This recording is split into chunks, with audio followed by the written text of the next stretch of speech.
Halo semua, Assalamualaikum. Bertemu lagi dengan Ibu Syifa dalam pembelajaran Bahasa Indonesia. Setelah kemarin kita sudah mempelajari mengenai teks fabel yang membahas pengertian fabel, ciri-ciri fabel, unsur-unsur fabel, dan juga struktur teks fabel. Pada kesempatan kali ini, Ibu akan lebih tuntas membahas mengenai struktur cerita fabel. Mari kita simak penjelasannya dengan seksama. Struktur cerita fabel. Sama seperti teks lainnya, fabel memiliki struktur tersendiri. Fabel dimulai dari orientasi, menuju ke komplikasi, lalu klimaks, dan berlanjut ke resolusi serta koda. Bagian struktur cerita fabel yang pertama, orientasi. Orientasi adalah bagian awal di suatu cerita. Di bagian ini ada pengenalan tokoh, latar waktu, latar tempat, serta watak tokoh.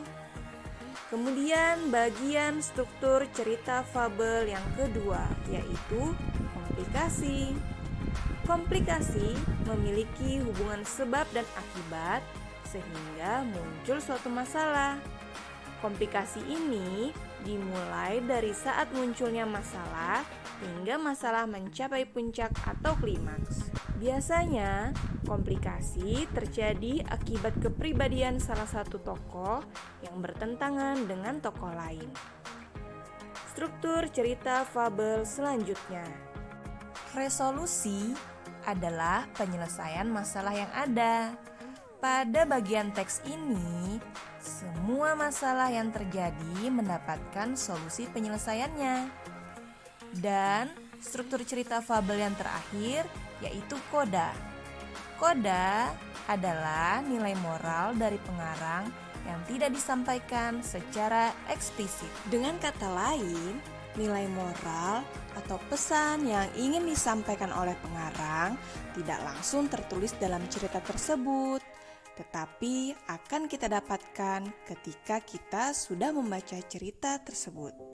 Anak-anakku sekalian, untuk menambah pengetahuanmu mengenai struktur cerita fabel, yuk sama-sama kita baca sebuah cerita fabel yang telah sesuai dengan struktur cerita fabel berikut ini. Ada seekor harimau jahat dan sombong. Tiap hari, ia suka membuat onar dan memangsa banyak hewan. Para hewan pun jadi ketakutan. Untungnya, saat itu muncul si rubah pemberani. Ia menantang harimau untuk lomba lari. Jika rubah menang, si harimau harus pergi dari negara Jepang. Tapi jika rubah kalah, ia bersedia dimakan si harimau. Harimau dan rubah pun bersiap-siap berlomba lari. Siapa yang pertama sampai di bukit, dialah pemenangnya. Si rubah yang cerdik langsung memegangi ekor harimau di belakang. Tanpa sepengetahuan harimau, harimau pun terus berlari tanpa pernah melihat ke belakang. Ia yakin jika rubah itu berlari jauh tertinggal di belakang. Saat harimau sampai di puncak bukit dan membalikkan badannya, tiba-tiba rubah melompat ke depan sambil berseru, "Hore, aku menang!" seru rubah. Karena kalah lari, akhirnya harimau pun pergi dari negara Jepang. Nah, anak-anakku sekalian, bagaimana? Apakah sudah mengerti mengenai struktur cerita fabel?